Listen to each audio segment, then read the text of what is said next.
God. So make the choice to pray. Make the choice to read your Bible. Make the choice to hang out with people who support your faith. That third one may seem a little unusual, but it really is an important one. Hanging around, spending time with people who support your faith is very important to your faith. And so just that to get you started. This is how Daniel has lived his life for over 50 years now. And now in this place, as God starts to open the books to him, he starts to have struggles with it. Now, I just remind you of what he's been living through. He lived through, at a probably mid-teen age, the siege and capture of Jerusalem. He gets chosen to be a captive and is marched 1,000 miles off to Babylon. He is made a eunuch. He's forced to be trained as a cultural Babylonian. He's challenged and threatened with death multiple times. And over 50 years of serving now foreign despots. So we find him after having 5 decades of service to these foreign despots. Nebuchadnezzar for 43 years, and then his son and grandson after that. And he will eventually even bridge Babylonian history into Persian history, and will serve the Medo-Persian kings later. But this is the guy who we're talking about. This is how his faith has been tested over the years. I want you to catch a little bit about his reputation. Note that this is Ezekiel. Ezekiel 14, 13, and 14. Ezekiel is a prophet who lives in Babylon. So the book of Ezekiel is actually written during the Babylonian captivity. The prophet lives there. He's taken in the second wave. Daniel's taken in the first wave. Ezekiel's taken in the second wave of captives that are hauled off. If you recall, the people in Jerusalem continue to rebel against the king and of Babylon, and he keeps going back and having to put them down, and he takes captives in that second and third wave. So this is what Ezekiel is captured in that time, and I want you to catch what Ezekiel says in this place. The word of the Lord came again to me, saying, Son of man, when a land sins against me by persistent unfaithfulness, I will stretch out my hand against it. And even if these 3 men, Noah, who's dead a long time ago, Noah and the flood Noah, even if Noah from a long time ago and his faith were there, I wouldn't save it. Noah, Job, also from a long time ago. Remember, Job has this amazing statement, even if he slays me, still I will trust him. He has terrible theology about who God is, but he still has faith in him. Pretty amazing statement. And Daniel is in the middle of the list. Noah, Daniel, and Job. Pretty wild. This is the only living person in the list. And he lives right there where Ezekiel and all the rest of the people who are there as fellow captives can see him. Even if Noah, Daniel, and Job lived in a faithless country, they would only save themselves by their righteousness. So I want you to understand his reputation locally is very powerful. Among the captives, he's considered a very faithful man. Among the court of the captors, he is also recognized favorably. So the governors and satraps sought to find some charge against Daniel. And this is found in Daniel chapter 6, where Daniel is thrown in the lion's den, the famous story of Daniel in the lion's den. They sought to find some charge against Daniel concerning the kingdom, but they could find no charge or fault because he was faithful. That's why they attack him about his religion and about his prayer habits, because they could find nothing else wrong with him. So among the captives and among the captors, Daniel is seen as a man of great faithfulness and great integrity, great righteousness. So his righteousness hasn't changed, his reputation hasn't changed, but his heart is quaking. His nights are sleepless. He's anxious, he's sorrowful, he's worried. That's what's going on with this man. This is the breaking of Daniel in this period. As for me, Daniel, at the end of chapter 7, we read just last night. As for me, Daniel, my thoughts greatly troubled me. My countenance changed, but I kept the matter in my heart. Countenance is not a word we use a lot. Basically, it's his demeanor, his face, and the rest of him. We think of it primarily having to do with your face, but your demeanor can change with your faith, with beyond just your face. Think of it as body language. The person who's standing up straight, looking at you with a smile on their face, is perceived in a certain way. The person who's slumped down, looking down, eyes down, is perceived by a different kind of countenance. This is countenance, and this is countenance. Daniel says, my countenance changed. It affected me, and it troubled my heart, and it made my countenance change. I looked different to others. So Daniel has been in chapter 7 learning some things that God has been explaining and has explained before, only some more details are being added. Remember, he's in his 70s likely. Chapter 2 said there were before empires. The last one would be divided into 10 toes, and there would be a kingdom of God restored. Chapter 7, which has just been shown to him, the information that he's just had in his own vision, tells him that there will be 4 empires. The last one will be divided not in 10 toes, but 10 horns. There's a new player, a little horn is on the scene, and God wins and his kingdom is restored. This little horn is the only fact that Daniel doesn't have fully explained in chapter 7, and that's what's worrying him. And he tells us he's worried because of the words the little horn is speaking in chapter 7. It's going to get worse in chapter 8. As we open it up tonight, we're going to find that in chapter 8, Daniel has more questions come up. This little horn that he saw gets worse. He's still trying for answers. He's still asking God for answers. He's still asking the angel he's talking to for answers. And the information, the answers he's getting isn't making him really happy. Another thing to know about chapter 8 is now being written in Hebrew. It's as if the angel is now speaking to Daniel in his native tongue.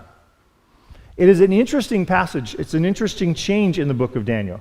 Up to this point, you've seen lots of interesting and weird creatures that he follows. Now we're going to see in this chapter 2 sacrificial animals, a ram and a he-goat. So ram being a he-sheep, a male sheep, he-goat being a male goat, okay?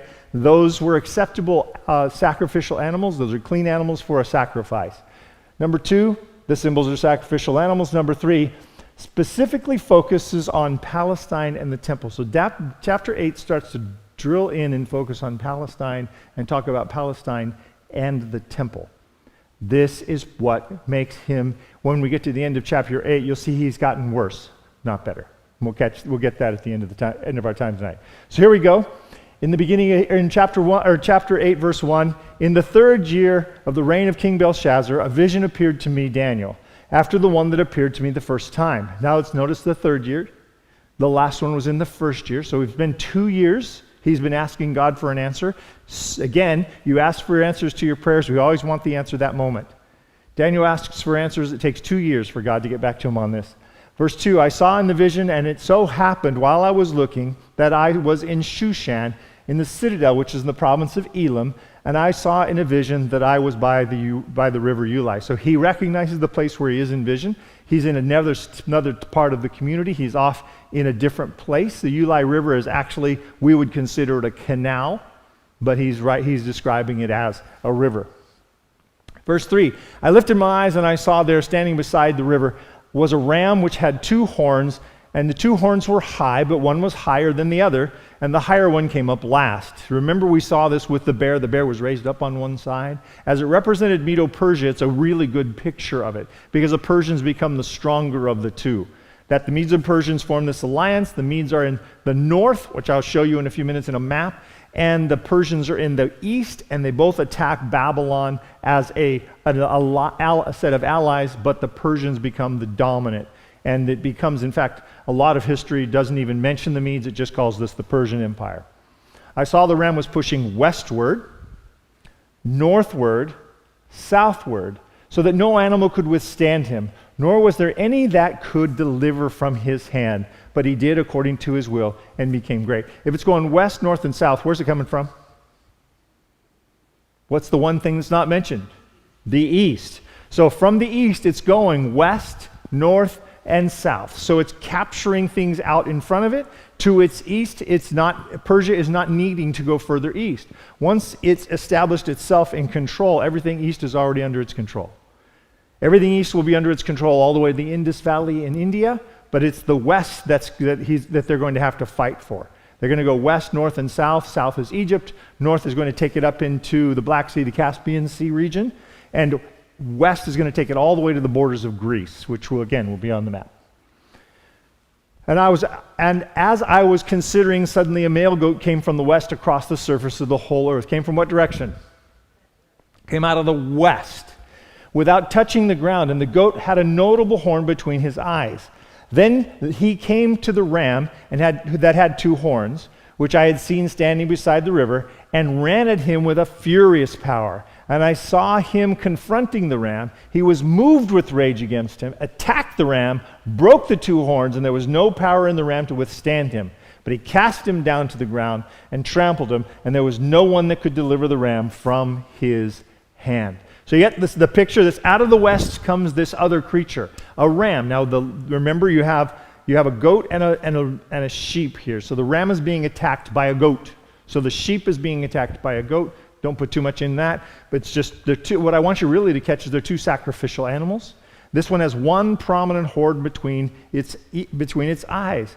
This already should be conjuring up some imagery, because we know that we've been dealing with Babylon, Medo, Persia, Greece, Rome, and we know that we are now looking at Medo, Persia, and Rome, and Greece, and those two will be identified specifically in the text. Here's an artist's rendition of it, that the ram and the goat are fighting, and as they're out there on the plains, the ram, this goat looks like he's about to take one big one against this ram. The goat, I want you to note, is like a unicorn. So all those stories you've heard about the unicorn, now you've seen him. It's not a horse. Apparently, it's a goat. It's the only place I've ever seen one described biblically. So here's the explanations of the prophecies. Notice we're lining up verse 3 and verse 20, because the angel actually tells him what he's looking at. So we have no questions now what we're looking at. And I'll explain why this is significant and would be obvious to Daniel at the time. Verse 3, remember, I lifted my eyes and I saw there standing beside the river was a ram with two horns. The two horns were high, but the one that was higher than the other, and it came up last. Then the ram which you saw having the two horns, they are the kings of Media and Persia. So I'm not inventing what I told you tonight. It's right there in verse 20. Now Daniel wouldn't be surprised about this, because he knows what's around him, okay? And he knows what's on the brink, that Babylon is on the brink with these nations, that these nations are rising up, forming their alliances and coming at him, okay? So he wouldn't be surprised about these. So here's that Medo-Persian Empire. So once they take Babylon, which is here, they then take all of Babylon's empire, which is primarily right here along the Fertile Crescent from Egypt up through Jerusalem and up to Babylon, okay? And they make it bigger. They take everything that Persia was controlling to the east, okay? They move to the north. You look up here, this is all the stands. Remember all the stands, Kurdistan, Uzbekistan, etc., etc.? You've got the stands across here. Between Russia and the Middle East, you have all of the stands. I call them the stands because I can't keep track of all the names, okay? So they're pushing to the north, they're coming from the east, north here as well, Caspian Sea, Black Sea, all the way west. This is what we call Thrace, and this is Greece. So they're right on the borders of Greece. Remember, the Persians and the Greeks fight each other for centuries. As the Persians continue to try to incur on the Grecian peninsula to take over Athens, which is a very famous and very rich city. If they can take over Athens, that's a lot of plunder that can come back home. Sparta's down here. Sparta is also a very significant city, and Thebes is off in this direction. Corinth is right there in that little gap where the first E is. So you can see how they're moving west, more west than the Babylonians were interested in dealing with. And then south to Egypt. Egypt is very important. We talked about this last night because it's kind of a breadbasket place. The Romans will use Egypt basically to feed Rome. They will import grain for Rome from Egypt for centuries once they start controlling it. So the other big thing that's going on is you have the spice trade and the silk trade coming through here. The Silk Road is coming from China and passing through here. Spice trade is coming from that Western India business and passing through here. So it's a very important trade route which is being controlled. You also have two trade routes between Egypt and Babylon that run through Israel. So Israel becomes very important to control. You have one that runs along the Jordan Valley and one that runs along the ocean. They both come up here, catch where Damascus is, and work their way up into the hills and then down the valleys, back out to the Tigris, out through the Tigris and Euphrates, toward what is modern day called the Persian Gulf. Everybody got their orientation on the map? The maps are always important to me. I always wonder if they're as important to you as they are to me. As a history teacher, I used to always use a lot of geography with my history classes. I'm not sure they all love me for it. Therefore, the male goat, this one coming from the west, grew very great, but when he became strong, a large horn was broken in its place, and 4 notable ones came up toward the 4 winds of the heaven, and out of one of them came a little horn, which grew exceedingly great toward the south, toward the east, and toward the glorious land. So we know that the male goat's not going to last forever either. He's going to be coming out of this, or extending out of the 4 winds, but out of one of those 4 winds comes this next little horn. So the horn becomes a focus again. The little horn was a focus in 7. Now Daniel is seeing it again as a focus. Remember, that's what he's worried about. He's worried about this horn power. Okay? The male goat is explained. Verse 21 says, the male goat is the kingdom of Greece. The large horn that is between its eyes is the first king. We know who this is. The kingdom of Greece is founded by Alexander the Great, and the description that they just made of it, of what he was doing, racing across the world with this sort of rage, is very aptly describing what happens. So he starts off here. His father is Philip of Macedon. He unites the Grecian peninsula. The Persians Empire came all the way here. This is the Bosphorus. There's a small canal between the Black Sea and what will be the Mediterranean waters, the Aegean Sea, but Mediterranean waters. And so they come across that little peninsula there, and they just charge on out. First here, taking Thrace. You can see 1, 2, 3, down capture Egypt. 4, back up and starting this altercation that will end with him conquering Persia. 4, 5, 6, 7, 8, 9, 10. Then he makes a really bad decision and decides to march his armies back across the desert, lose a massive number of soldiers in doing so. Comes back to Babylon and returns home. In 3 years, he conquers the world. Just races across. Chapter 7 had this pictured as a 4-headed leopard with 4 wings on its back. Really good picture of swift conquering. That's what happens with Alexander. He comes through and he just conquers super fast. The other thing he's famous for is setting up cities named Alexander after him when he leaves a place. So there's a city of Alexander here, and a city of Alexander there, and a city of Alexander over here. The one that's left is Alexandria in Egypt, which is the most famous of them. It's still today one of those clear markers of Alexander's movement. But this is now the Grecian Empire. You can see it's the same thing. It goes all the way out to Western India over here. It goes now extending it on beyond the edges into the Greek Empire. They do not go further out. Why would you not try to conquer Italy? We talked a little bit about this, I think, in the after discussions yesterday. Remember, Italy is guarded on the top by the Alps.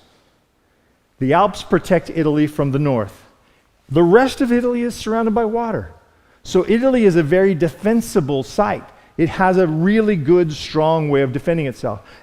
Eventually, people will start mounting the Alps. They'll figure out their way through the Alps and they'll start attacking Rome. But in this time period, we're not really dealing with that.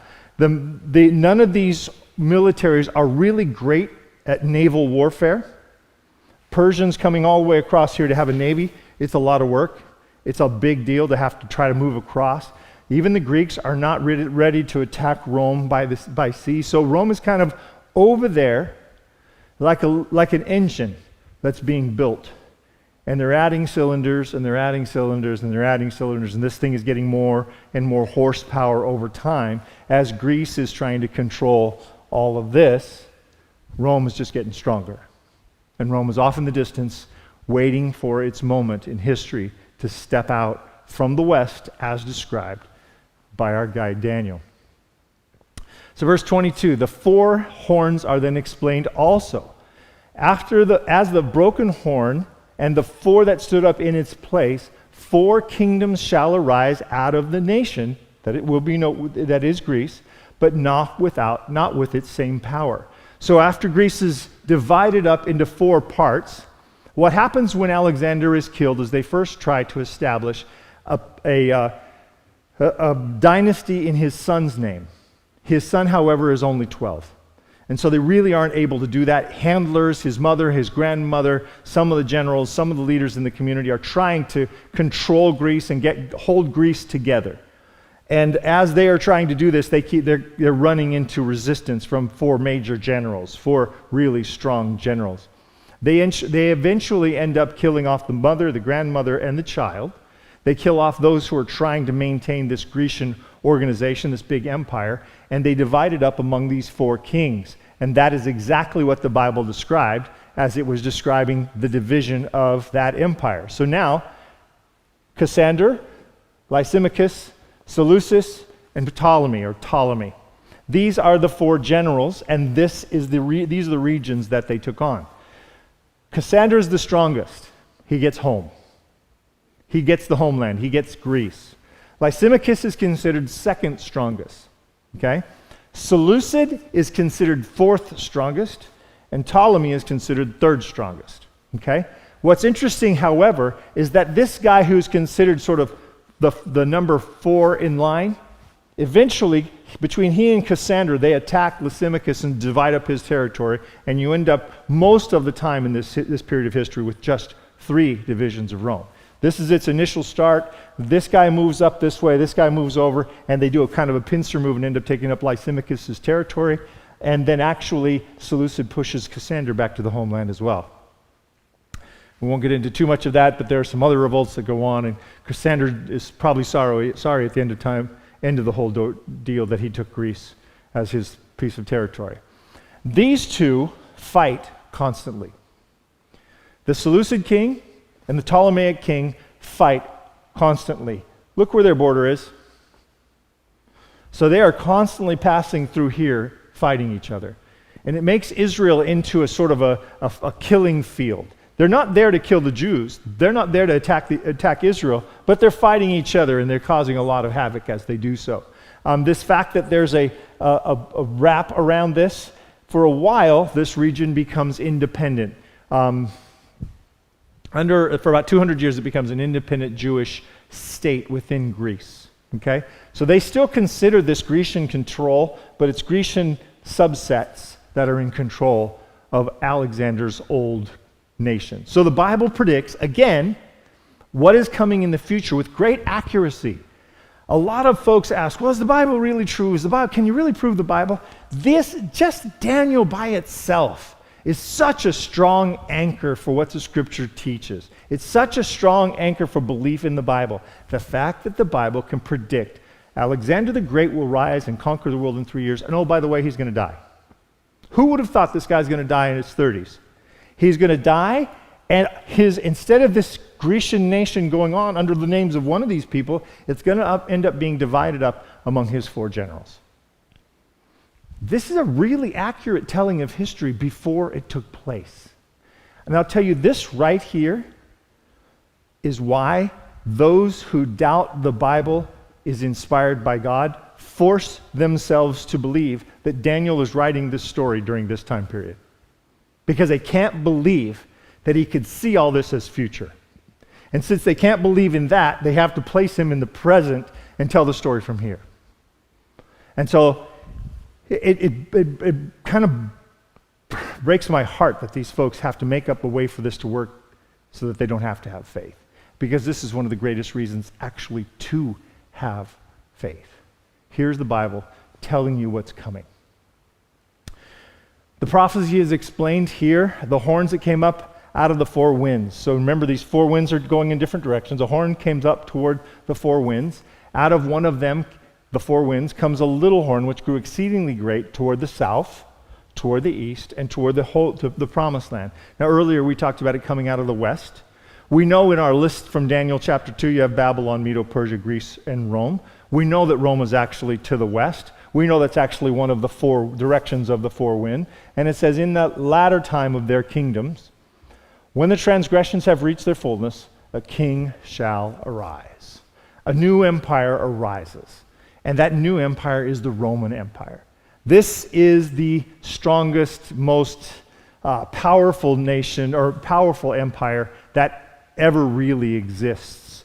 This is at its greatest extent. This is the Roman Empire at its greatest extent, so at its largest. You can see it's all the way across North Africa, above the Sahara. So this is above the Saharan desert. Out there, it's dry, it's dangerous. There's not much to want out there, so they don't really take any interest in it. They go right along the border.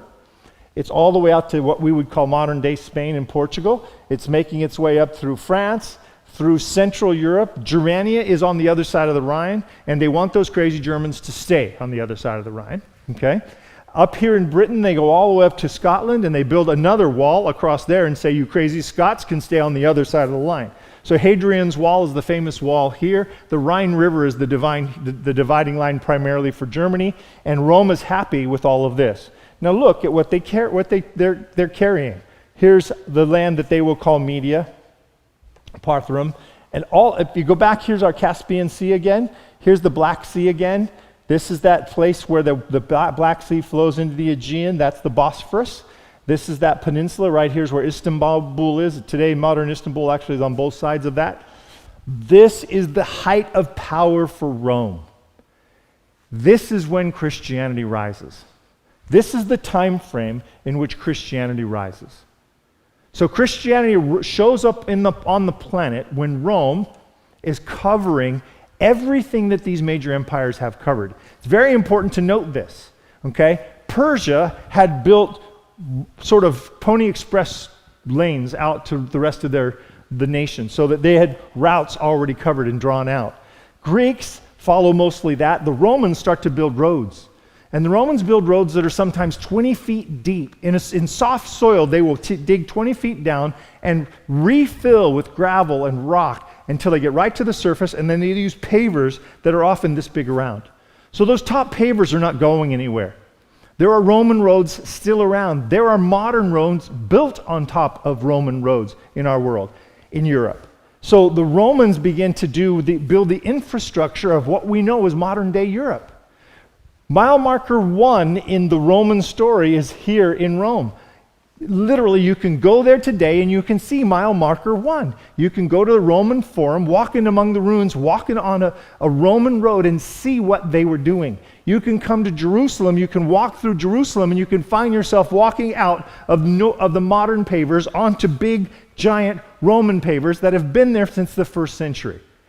Rome has made a huge impact. Literally all over this region, what we find of Rome are their infrastructures, the water infrastructure. We find the water infrastructure of Rome where they have built aqueducts all over the region. They have built roads all over the region. They have built theaters all over the region. They have built, what do they call the round ones? Circuses all over the region. We find the ruins of the impact of Rome all across this region. There's a Roman theater in Petra out here in the desert. It's wild. The impact that they've had. Roman theaters up in Londonium, up here in Britain. Because everywhere they went, they put this infrastructure in place. The imprint that Rome left on Europe is almost unimaginable in its reach. But what you need to understand about it is when the Bible describes this as this very powerful, iron legs, very strong, very powerful empire, that's exactly what it was. The Romans will capture Italy and hold Italy. Then they'll just start spreading and spreading and spreading and spreading like a ooze across Europe. They spread across and they take on the Carthaginians who are here in North Africa, and they take over North Africa. They control all the land around the Mediterranean, making it their own home turf, making it protectable by them and their interior empire, protected because of the narrowness of the entry into that little sea, the Mediterranean Sea. So the Romans have tremendous power. They are very thoughtful about their expansion. And they are very rich because of that expansion. Because what they do when they come to a new place, they plunder it in battle, and then they tax it once it's controlled. So they plunder it, then they tax it. Sounds just like the world today, doesn't it? So understand, Son of Man, this vision refers to the time of the end. This is, yes, the Roman Empire, but it's much bigger than just the Roman Empire. He says, understand, Son of Man, what I'm showing you is not just the Roman Empire. I'm showing you as empire, empire, empire, divided empire. But it's bigger than that.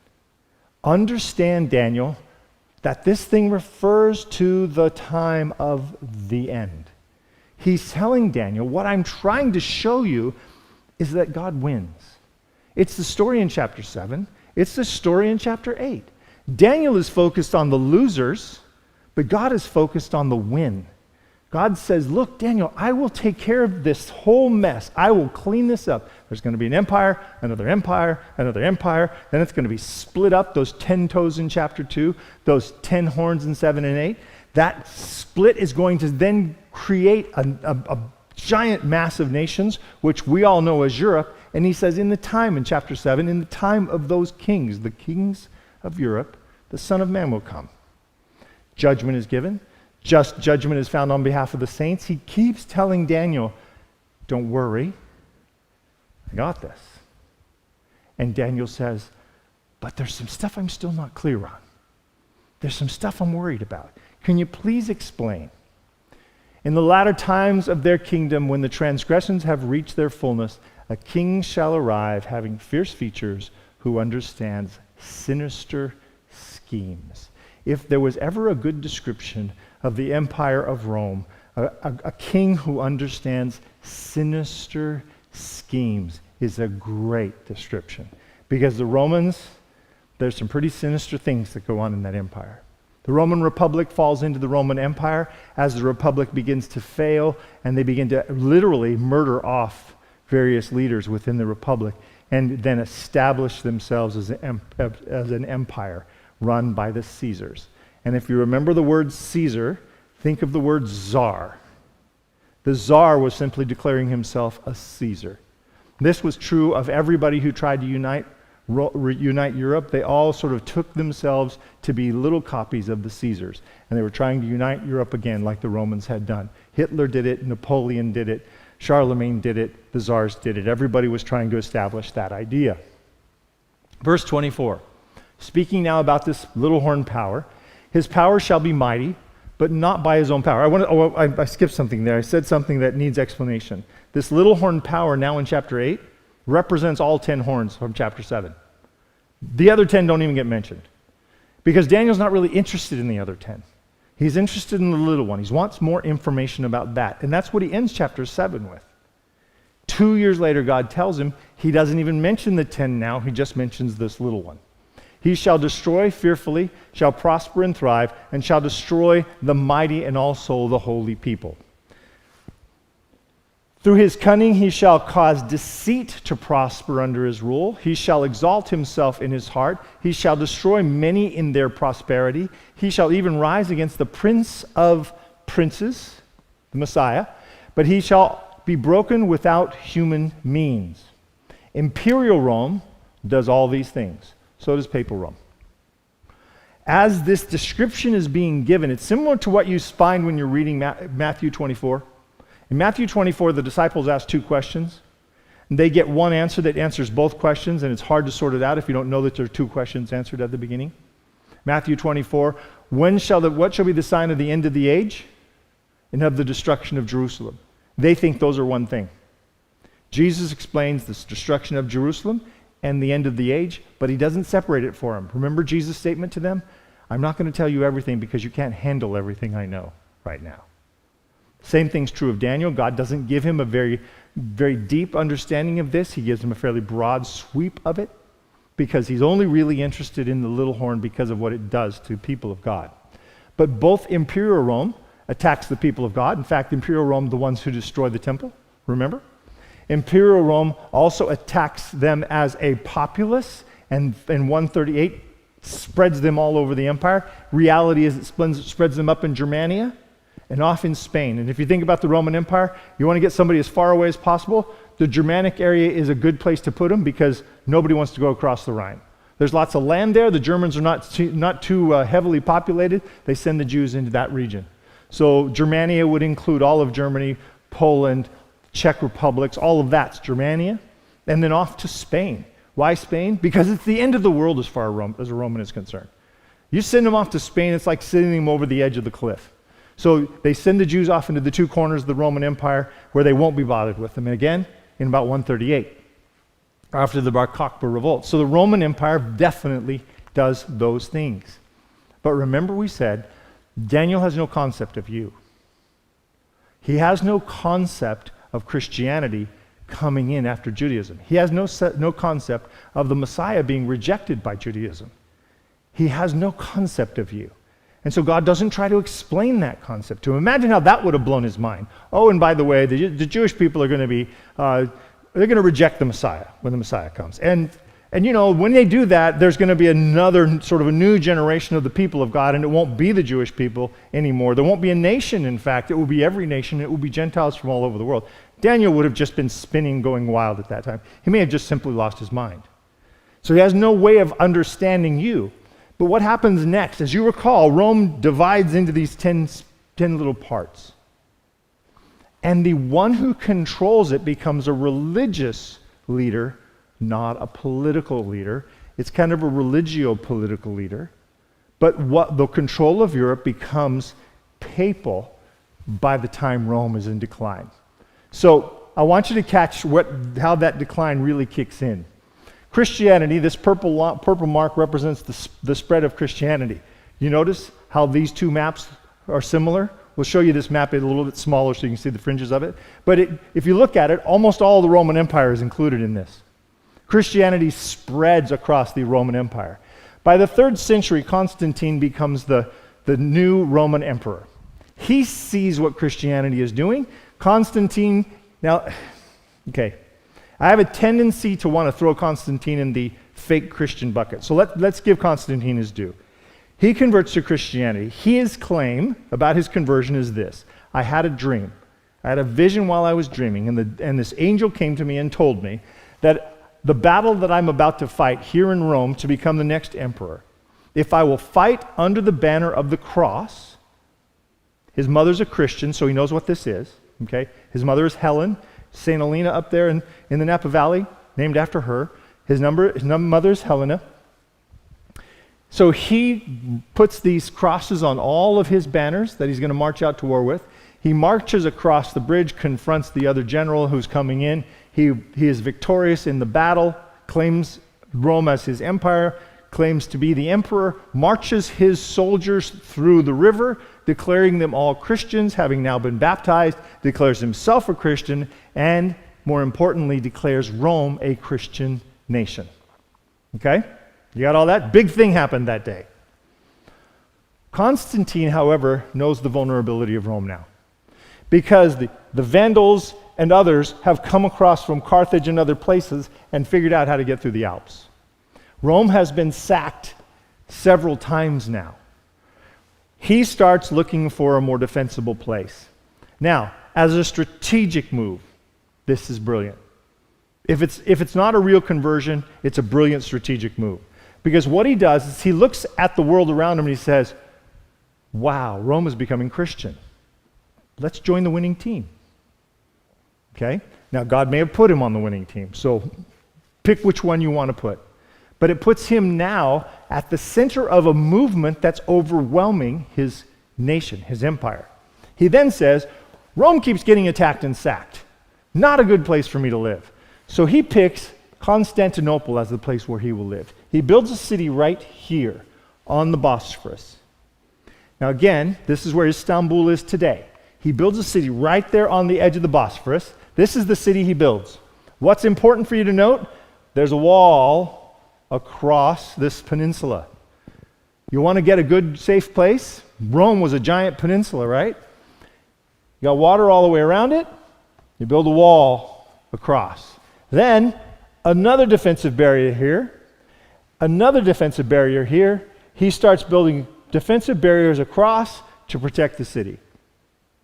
So he then moves in over here, having built all these barriers, and this city stands for 1,000 years. It's sacked a couple of times, once by some friendly, non-friendly Christians who come in. This becomes the center of Eastern Christianity, Eastern Orthodoxy. Some Roman Catholics come in under the banner of peace. They eventually end up in there at one point sacking the city and hauling off a bunch of stuff. The people of Constantinople get control again and reinforce it. They are eventually, finally taken over by attacks from the east by Muslim kings and leaders. Constantinople, though, stands on this same place today under the name Istanbul, and it's on both sides of the Bosphorus, and they've actually built a bridge across the Bosphorus. This, by the way, this water here is the Bosphorus, this place that goes through from the Black Sea to the Aegean Sea. So Constantine says, I'm getting out of Dodge. I'm going over here where I can build a more safe place to live, and I need to be able to control Rome and the empire. So how can I get some control over all of this? Well, I know that Christianity is spreading like wildfire. Now again, this is if his conversion is not under God. This is if it's just a strategic decision. He makes the Bishop of Rome the leader of the Christian church. There are bishops down here in Alexandria, here in Jerusalem, Antioch, and in Ephesus. He makes the Bishop of Rome the leader of the church. In Latin, it would be Papa, the boss, the leader.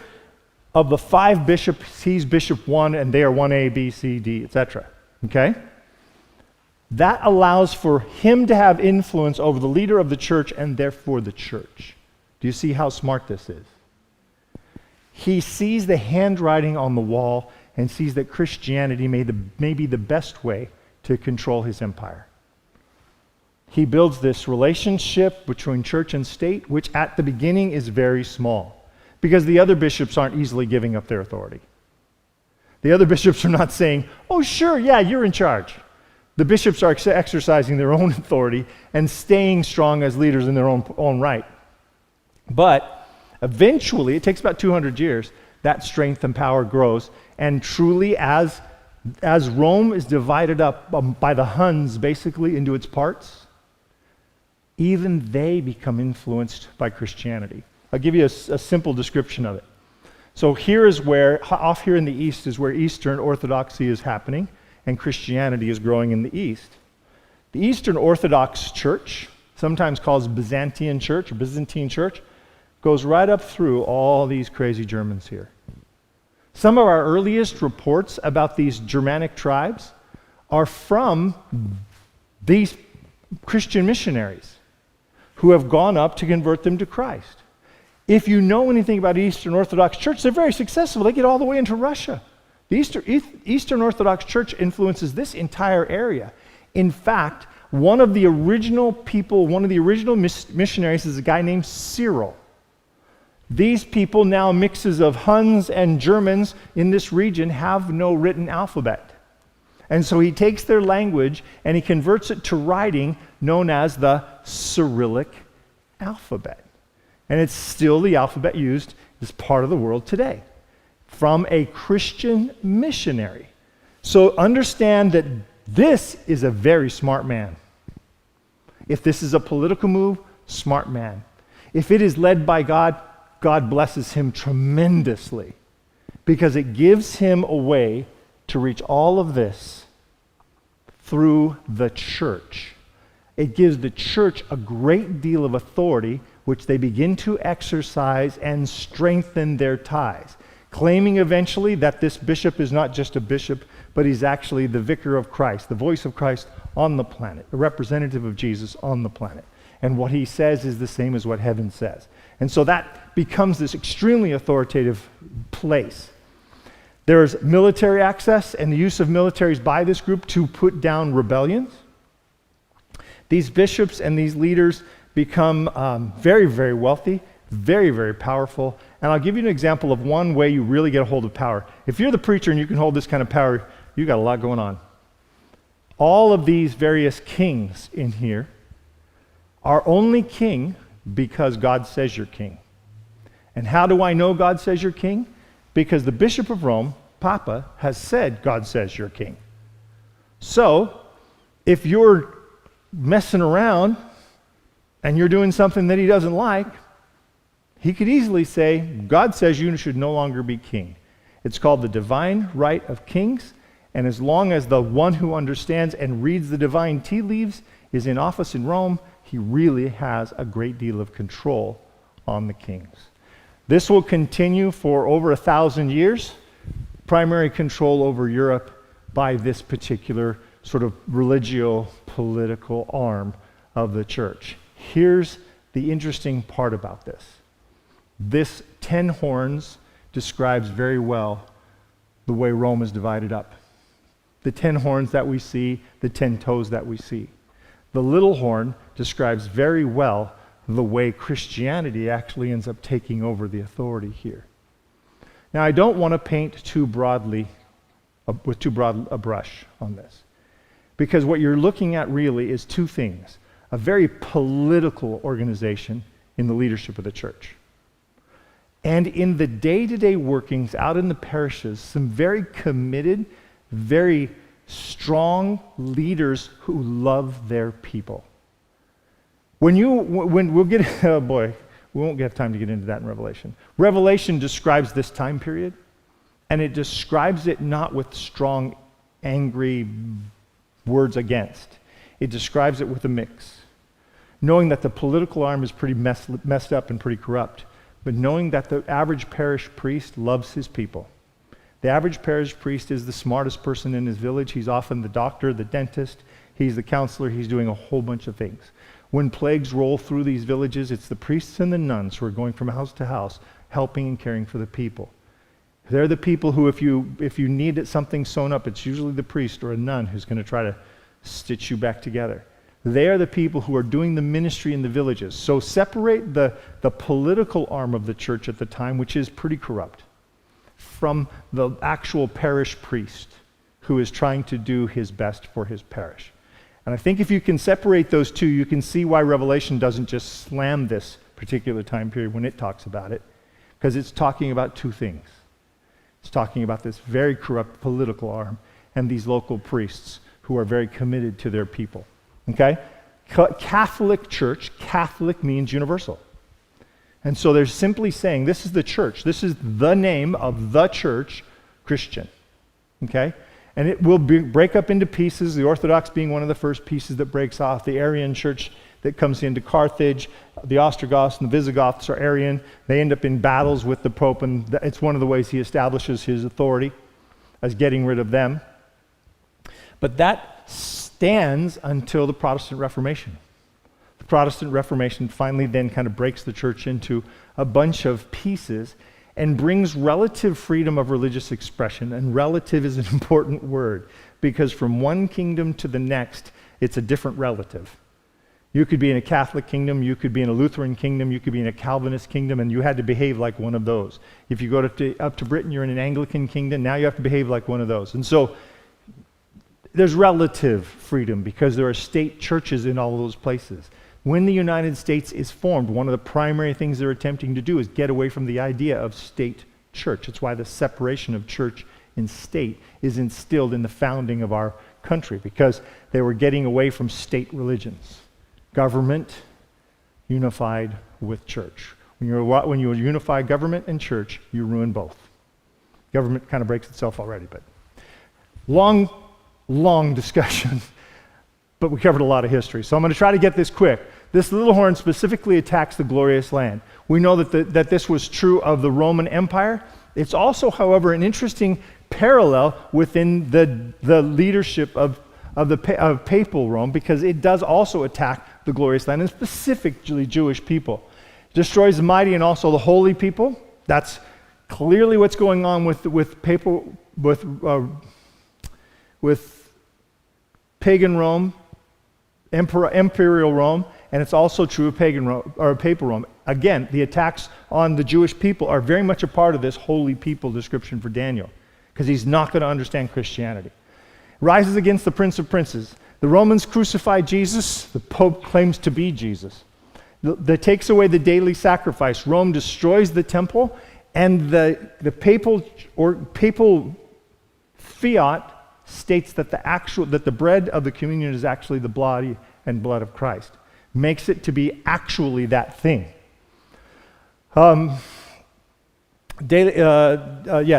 Takes away the sacrifice, and the place of the sanctuary will be cast down for 2,300 years. We're going to come back to that one when we do all the numbers. The place of the sanctuary will be cast down for 2,300 years. Then the sanctuary will be cleansed and restored. Okay? So we'll get to that on Friday next. Why is this happening? Daniel reads, because of transgression. He knows that that's why Israel is now in captivity, because of transgression. He's told that the desolation of the sanctuary for 2,000 years is going to happen because of transgression. That an army is going to march on and against the holy people because of transgression. That Palestine is going to fall because of transgression.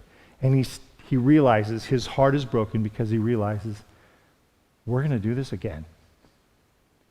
We're here in exile for 70 years and we won't learn anything from it. He has, again, no idea what's to come, but this looks like a horrible thing to Daniel. I heard the Holy One speaking, and another Holy One saying to me, the certain one that was speaking, how long will the vision concerning the daily sacrifices, the transgression of desolation, the giving of both the sanctuary and the host to be trampled underfoot? And he said to me, for 2,300 evenings and mornings, remember, a day is evening, then morning. It starts at nighttime.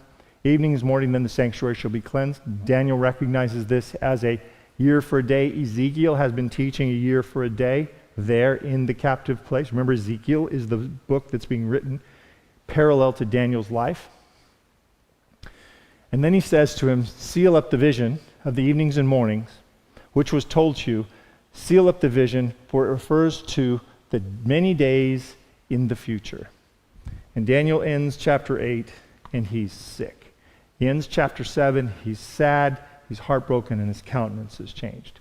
He ends chapter 8 by saying, I fainted, I was sick for days, and afterward I rose, went about the king's business. I was astonished by the vision, and no one understood it. Everything in the vision's been explained. Greece, Medo-Persia, the westward kingdom, the kingdom coming out of the west. All of that's been explained to him. All that's left is this little horn authority that he doesn't understand. He's stuck with the same question he had in chapter 7. What is this thing? And how is it going to be destructive toward the people of God? He closes this. If you're reading in your Bible, you should not end 8 where 8 ends. You should read from 8 straight through 9, because you hear the beginning of 9 as a reflection of the end of 8. So if you're looking at it this week, before we get to next Friday, look at it as 8 through 9. Just read straight through, because the prayer that starts chapter 9 is related directly to what he's just saw in chapter 8, just seen in chapter 8. Where chapter 9 will begin in the beginning of the Persian Empire. We have an empire change, a regime change, as we call it today, in the middle between 8 and 9. Lots of information on that. I hope it wasn't too hard to take in, but I want you to get the primary point. Daniel's faith, his peace, are being eroded by this bit of information he has. So if you're sitting on some information that's really bothering you, recognize that it's not new, and that God has an answer. And the answer that God gave to Daniel is the answer he gives to all of us. Yes, your world's a mess. Yes, bad things will happen. But in the end, the saints win. In the end, Jesus comes. In the end, sin is conquered, and all of this horrible stuff will be done away with. God will have his way. And it will be an eternal kingdom when God is at the helm. Lord, thank you for your promises, especially this one. Help us to remember that you are God, we are not, and neither is anyone else on this planet. That Satan doesn't have a chance against you. And that our sins are carried away as far as the east is from the west by the cross of Jesus. That we don't have to face the judgment bearing our own sin. That the judgment is found on behalf of the followers of God. Father, tonight I just ask that you would hold us firmly when we are most fearful. That you would point us to the reality that you are God. That we can be still in that knowledge. That you are very close to us. That you are desirous of our blessing. That you are constantly protecting. And that you have a plan that includes our eternity. In Jesus' name, amen. Thank you all very much. I know by the dryness of my mouth I've used a lot of words. Are you guys done back there? Are they done with their recording business? Are there any questions you think I might be able to answer in 30 seconds?